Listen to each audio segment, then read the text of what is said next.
But I'm here to I take pleasure in introducing and inviting Venkat Siva Kannabhiram, or you can fondly call him as Kanna.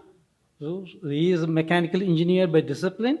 He leads the business excellence with Johnson and Johnson, and he has worked in US and come back to India. He's driving the initiatives of Kaizen or Lean, optimizing the productivity lines, and also multiple roles, hats he is donning within the Johnson & Johnson. And he specializes in transforming the production lines using the Kaizen concepts within this and launching from class 3 medical devices to delivering multi-millionaire dollars cost savings within Johnson & Johnson. And he is also leading the teams in compliance, innovation, operational excellence. And I'm inviting now Venkat or Kanna to share his words of wisdom. Thank you.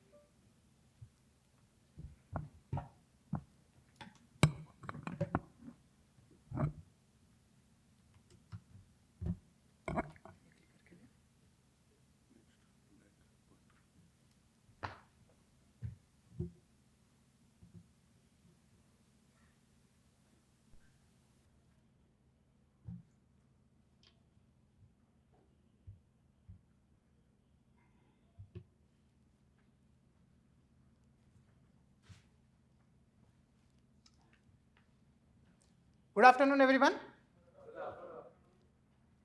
I'll start by a story. For this specific conference, our director or Eurasia head was supposed to be here. He could not make it due to some reasons. Then it was our plant director who was supposed to be here. And guess what happens? BSI audit. It's today, tomorrow, and day after tomorrow. So what happens next is they send me, a site business excellence lead.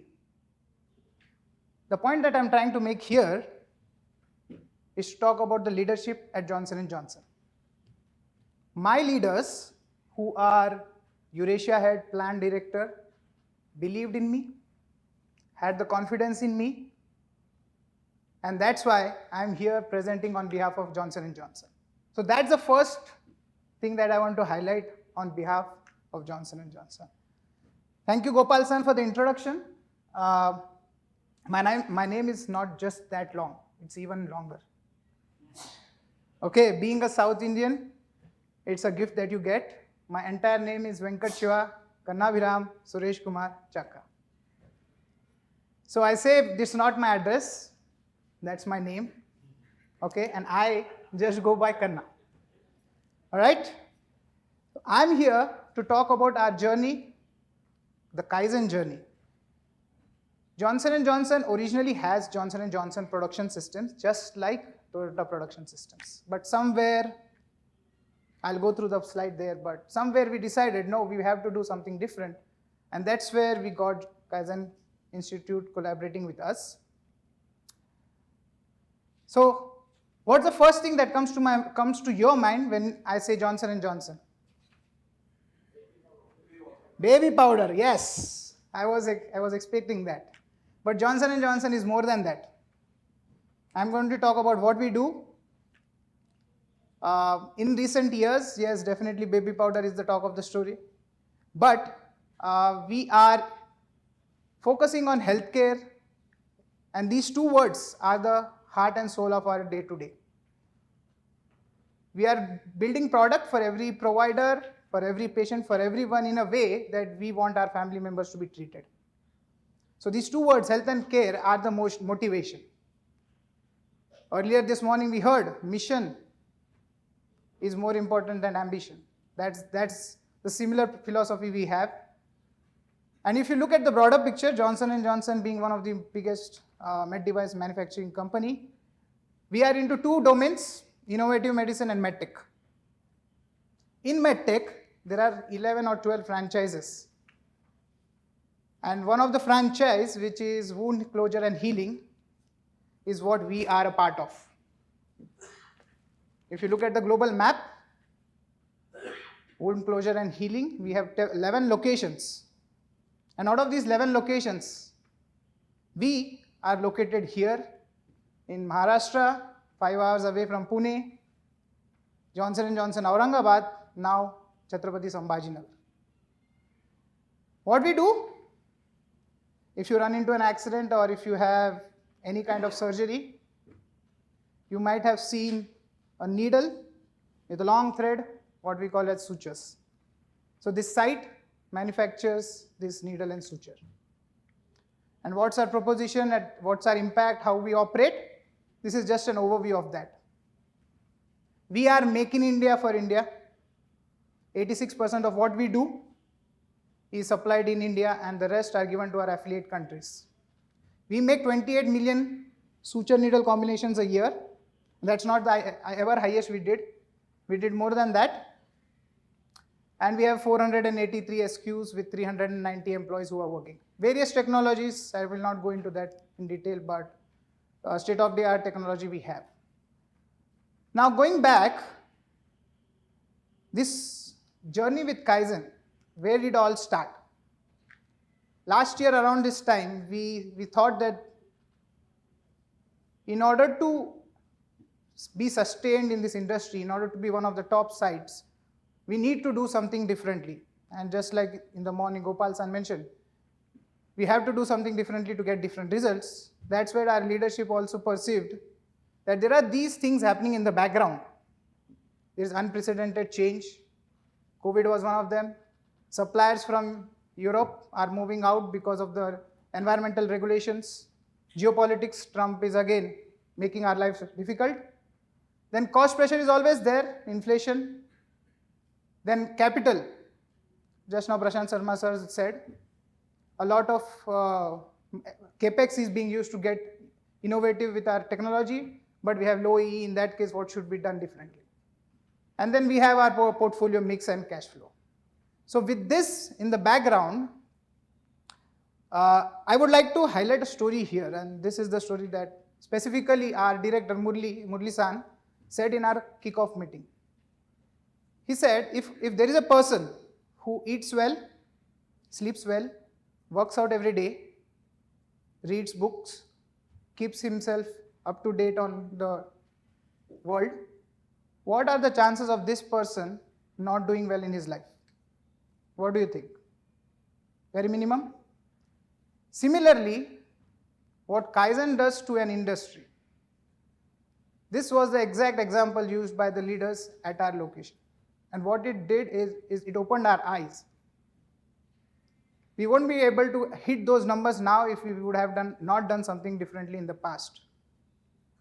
And every journey has a vision or a mission. So why we wanted to do what we are doing right now? This was also explained to us by our leadership. We wanted to become the most agile, efficient, reliable and sustainable site in the wound closure and healing network. Why just wound closure and healing network? Because we want to compete with ourselves. We want to make ourselves better. And once we start competing with ourselves, the world will know where we are. So that's the vision we came up with. Now, we are all here talking about change management. We are all here talking about leadership. And I just want to run you through what change agents we had on site.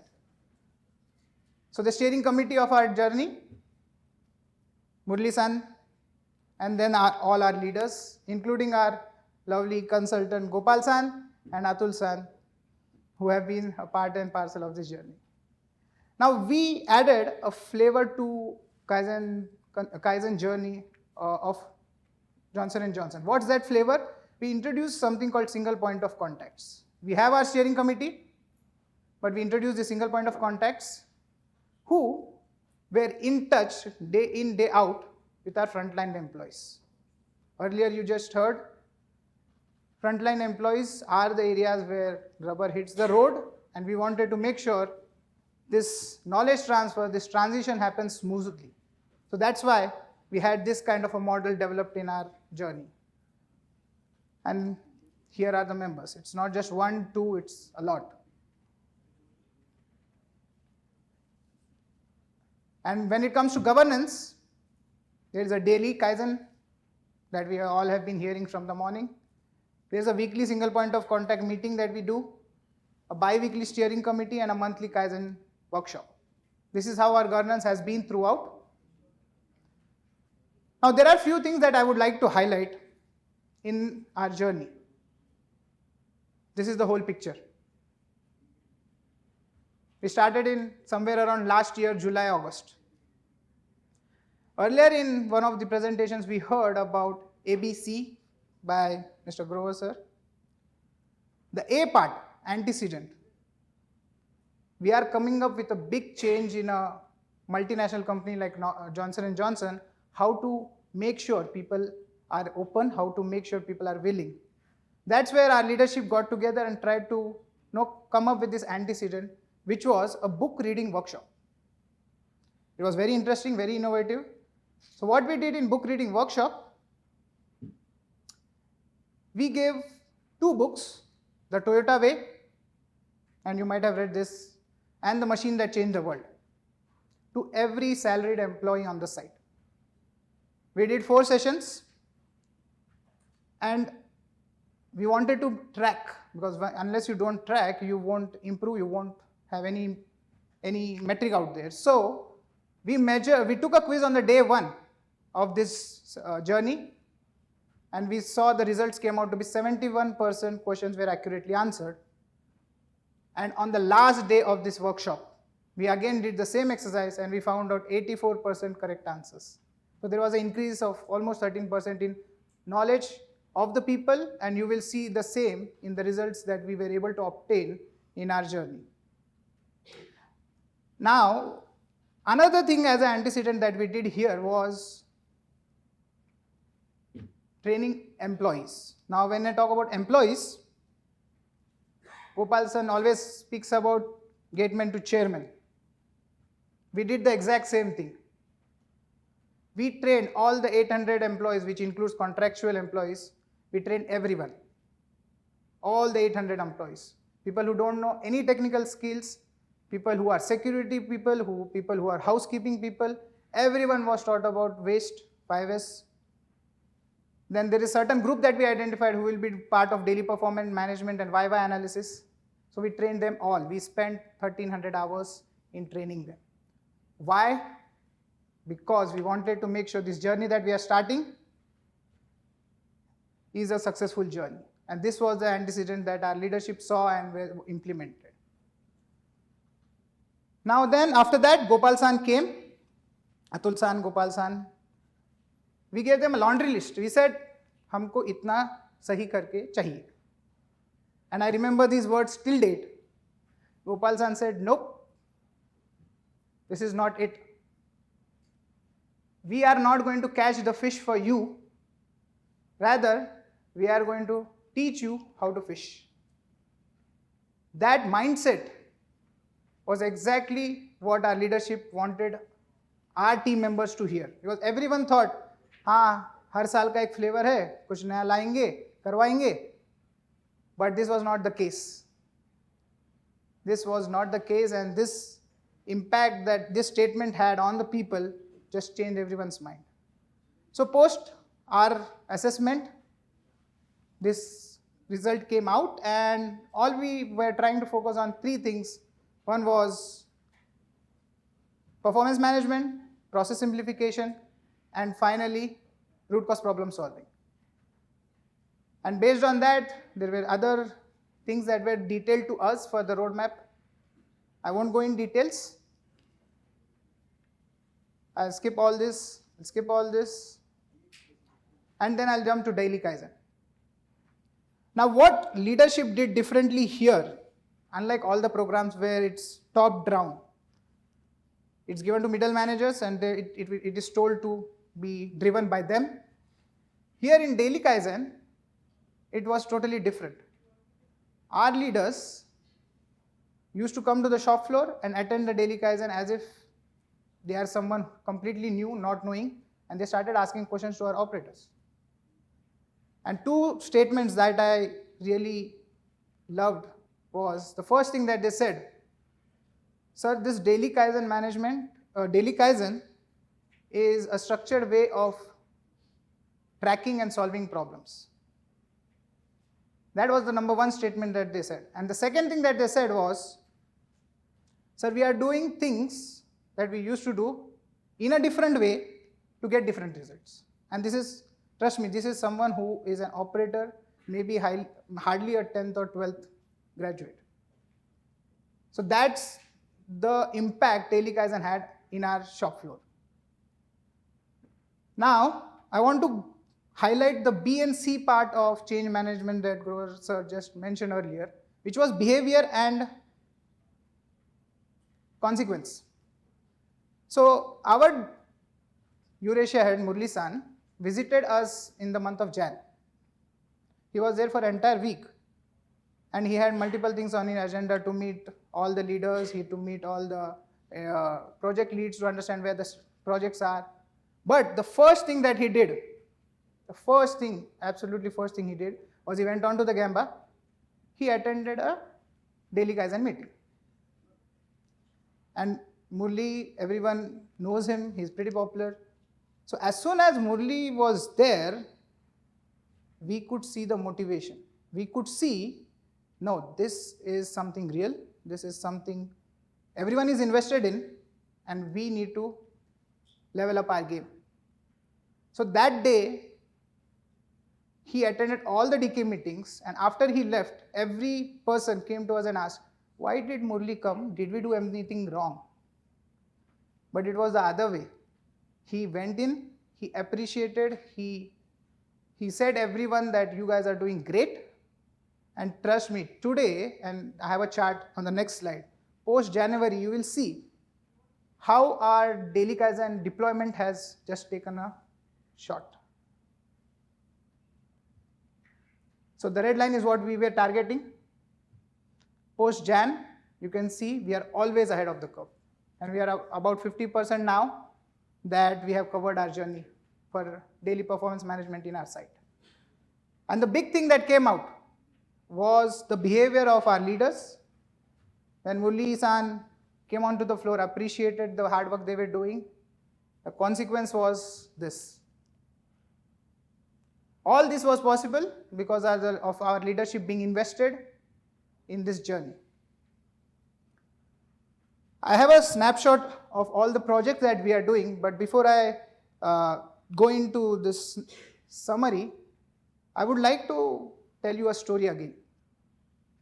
This was shared by my previous CTO, and the story goes like this. A leader was dividing his two teams to make a pot, a perfect pot, matka. Okay? One group was told, please invest as much time as invest 1 hour of time, think as much as you can, but build one good matka, one good pot. And the other team was told, take as many iterations as you want, but do it. Get a matka at the end of that 1 hour, and we will compare to see which one works, which matka is most perfect and round. Who do you think must have won?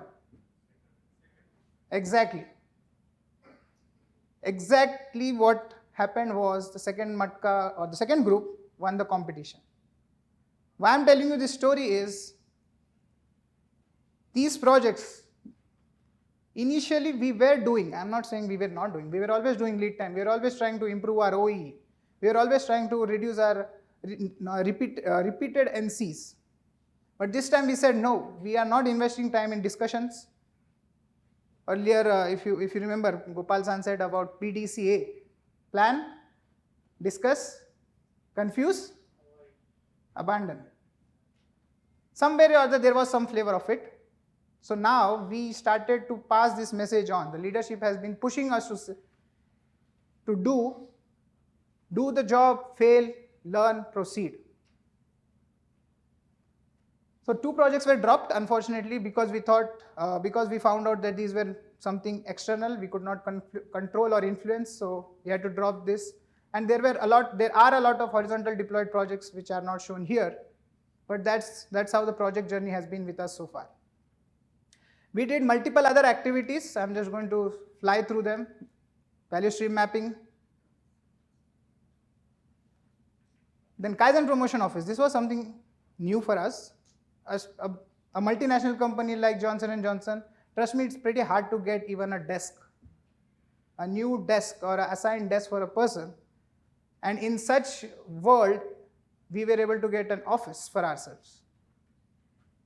This was huge. People now saw it better and clear and more that business is invested, our leaders are invested in, day out. Now what has this done? So far I was talking about what we did, but results, I spoke few. Now these two things that I would like to highlight here. Safety. In our industry, good saves is similar to what you call as near miss. Post our in collaboration with Kaizen Institute, we were able to generate the highest ever good saves raised in a month. We were able to not just surpass the number by a certain margin, but we were able to surpass that number by 10% of previous year, which never happened before. We are always staying flat. The other thing that we were able to make a huge impact is autonomous maintenance. In our terminology, or in Johnson & Johnson's terminology, it's called operator care asset. Again, we had this, but with our leadership's investment and Kaizen Institute's collaboration, what it did, we have this flexible automation machine that you see on the screen to the left side. This is a standard machine that we have throughout all our 11 sites. Through autonomous maintenance and the VSK project that we took, we were able to achieve the benchmark OEE for this machine. We averaged at 77 in the month of Jan, while the second highest number that was recorded in our fraternity was 60%. So we were far over and above the targets of what other people were doing in the industry. And we have sustained this. This is not that this was not a fluke. We sustained it over Q2 and Q1 of this year, and we are on the journey to get the same results in Q2. So I'm just going to summarize by showing you the impact at a high level. We had increased OEE so far. WIP, 50% reduction in WIP on the shop floor. That was huge. Highest good saves, as I said. Then these two, increased employee engagement, push versus pull, and we also have a Credo score that we see every year. In both of these cases, post our collaboration and investment of our leadership, we were able to see an increase in there as well. And finally, improved communication. Key learnings, this antecedent part was the key here. We were trying to make sure we prepare our audience, we prepare our teams before any of these initiatives to make sure it's successful. That's all, guys. That's all I wanted to present. This was on behalf of Johnson & Johnson. Thank you.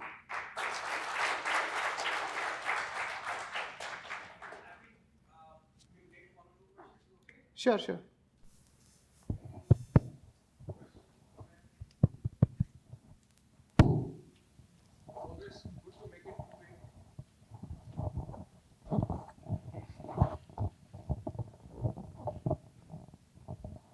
No questions? Okay. So the question is, looking at your presentation, as I understand, changing or Kaizens or any kind of improvement, do you also integrate that with the change in the process? And I believe I'm considering health and care kind of an industry. You have a lot of focus on compliance part. Correct. So how do you create that change feeling that this compliance no more is a hurdle in between? You can change process, or is it accepted to a certain extent practically that, okay, let's do Kaizen, let's do improvements, but let's not touch the process at the core? That's a very fair question, I would say, in our industry, where compliance is a stringent thing. So, when we first announced this journey, everyone was afraid of the exact same thing you said, compliance. हम कुछ अलग कर देंगे, उससे हम non compliant हो जाएंगे, उससे हमारे प्रोडक्ट पे इम्पैक्ट हो सकता है. But no, we were thankful enough that at every step of this journey, we had our quality team be a part. And whatever I showed about the projects, about the daily Kaizen, all these departments are a part of this journey. So every now and then, whenever we felt that we might be going out of compliance in doing any of these activities, we found another way to do it. So it was never ever that we went beyond compliance. As I said, health and care is the first thing we focus on. And if anything that comes in the middle of health and care, we won't do it. We found a different way. And thankfully, our consultants have been innovative and have been coaching us brilliantly. And with the leadership we have, we were able to deliver what we could deliver so far.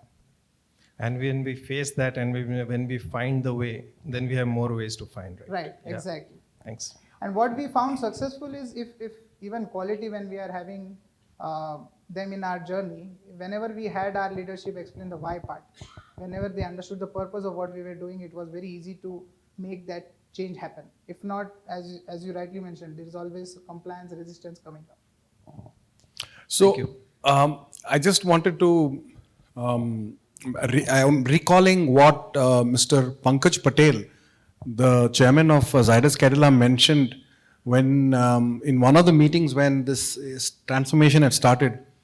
Many of their plants, or most of the plants, I don't know, are US FDA approved. And he said in Hindi that हम लोग US FDA के पीछे छुप जाते हैं. You know, so people are hiding behind this US FDA, saying that, oh, we can't change this, we can't improve this.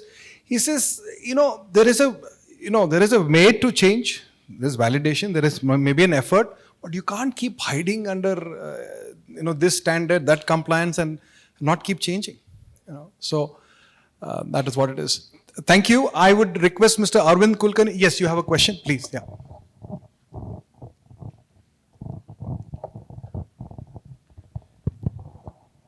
Yeah, hi. Hello? So, while you're presenting, I saw that you made people at the plant read 2 books, The Toyota Way and The Machine That Changed the World, correct? Yes. So, who all read this book at your plant? And second, what was the impact in terms of cultural change at your plant? Thank you for that question. So let me answer the first part. Who were all reading the book? This book was read by all our salaried employees. When I say salaried, it's all the engineers or the all the technicians who are operating the machines. It's all the quality people who are doing the testing, and anyone above an operator level basically would come under that umbrella. So every function, every person above that level was reading it or assigned to read it. And what was the impact? See, imagine you were to run a marathon. Okay, imagine you were to run a marathon, and if you just start running, you won't go that far. If you warm up and then you run, then you can maybe give it a shot to run the entire marathon. So this book reading workshop that we did was preparing ourselves for the change. We haven't done this before. Johnson & Johnson production systems existed in a mild way, but we hadn't taken up such a huge initiative before. And in order to make sure that people don't run out of energy through this journey, we wanted to make them prepared first mentally. And that's the impact. I mean, we are into this journey for almost 7 months, 8 months now. Early to say, but at least we have not seen the steam go or the engine run out of the fuel so far. And I think that's how we could do it.